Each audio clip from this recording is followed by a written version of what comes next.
Hello guys, welcome to Supreme Steno classes. Guys, be ready for dictation of transcription number 401 from volume 19, Kailash Chandra magazine.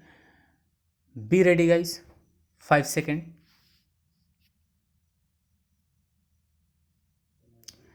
I rise to support the railway budget and compliment the railway minister and his ministry. The contribution of pension fund which has been enhanced during 1991-1992 has resulted in an addition of rupees 40 crores to the amount of the budget. It is really an excellent measure. 16 new lines have been introduced and 277 kilometers have been targeted for opening before March 1992. Further program for opening new lines in 1992-1993 is totaling to 364 kilometers. Altogether, 16 new lines are going to be introduced. Madam, introducing land management is also a correct step. Track renewals for a distance of 300 kilometers have been introduced.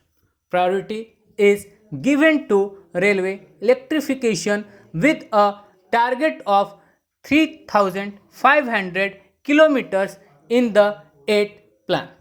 New schemes for electrification of about 1500 route kilometers have been included in the budget.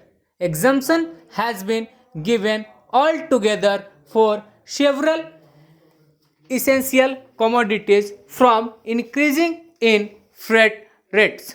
The Honorable Minister, the Prime Minister, and the Deputy Chairman of the Planning Commission shall have to be complimented for their progressive policy, deciding that the entire country should have one gauge.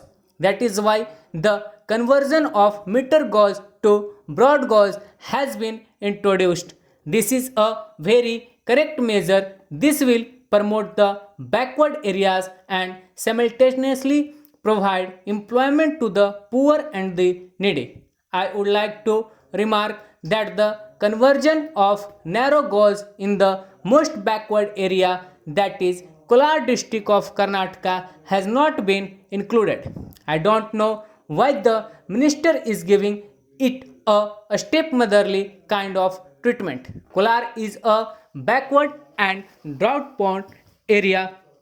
The minister has taken measures to see that there is only one gauge throughout the country, that is the broad gauge, and it he has neglected this particular narrow gauge line. I hope the minister will kindly consider this aspect and see that this will be converted into broad gauge line. The rise in fare and freight charges is not high when compared to the previous budget. This budget has in fact taken care of the poor and the ordinary class passengers. There is criticism that the increase in fare and freight charges is steep and is not in the interest of the rail user.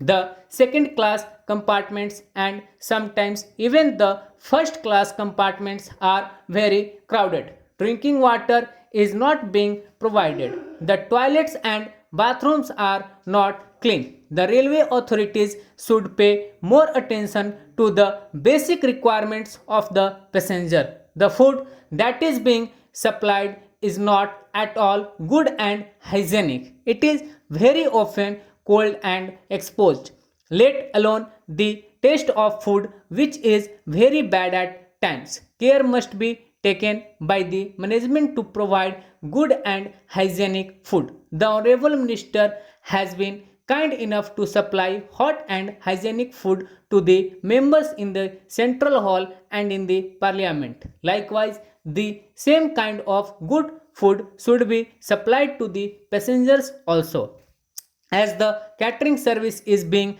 privatized, the service should improve. It is criticized that laying of double line in some parts of Tamil Nadu and other areas has not been taken up. This is true and it has to be done on priority. I suggest that new lines should be laid and the narrow gauge and meter gauge line should be converted into broad gauge lines. The workers as well as people suffer when funds meant for conversion are not released. This is especially so in the case of Konkan Railway and Mysore-Bangalore route. Anyway, this budget has sought to provide employment opportunities to the downtrodden people.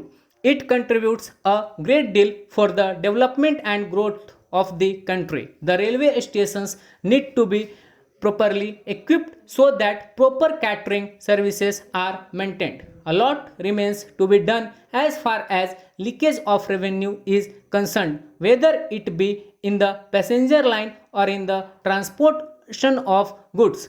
This will also help in improving the economy of the railways. Steps are also to be taken to maintain safety and security of both the passengers and the goods. Important officers like chief engineers and other officers should also be instructed to arrange meetings and discussions with the local leaders and social workers so that they get acquainted with the problems faced by the passengers.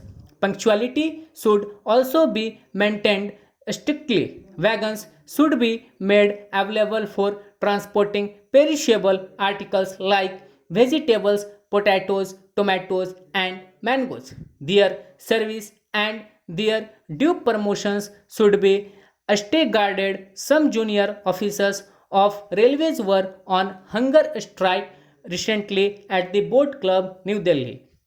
Equal pay for equal work and to promote officers who were denied their right, whether on percentage basis or otherwise, as against the direct recruits were their demands. When they were on hunger strike, they were not called for negotiations. Stop. So guys hope so आप लोग इसे अच्छे से लिखे होंगे. 840 words की dictation थी 120 WPM पे. आप लोग अच्छे से इसको ट्रांसक्राइब कीजिए, अपनी एरर को चेक कीजिए और यदि ज़्यादा एरर ज़्यादा मिस्टेक जा रहा है तो 5 WPM पे नीचे आकर के लिखने की कोशिश कीजिए और वहाँ पे अपनी एरर चेक कीजिए कि आपकी एरर कितनी जा रही है. ठीक है, आप कोशिश कीजिए कि 95% प्लस एक्यूरेसी को मेंटेन करके चलिए. यदि उससे ऊपर आपकी एरर जा रही है तो स्पीड को कम करके लिखना शुरू कीजिए और जब तक उस लेवल पे आप 95 प्लस नहीं आ जाते हैं एक्यूरेसी के साथ में, तब तक आगे स्पीड को इंक्रीज़ करने का कोई मतलब नहीं बनता है. तो यदि हमारे डिक्टेशंस पसंद आ रहे हैं तो चैनल को लाइक कीजिए, शेयर कीजिए, सब्सक्राइब कीजिए. Thank you so much.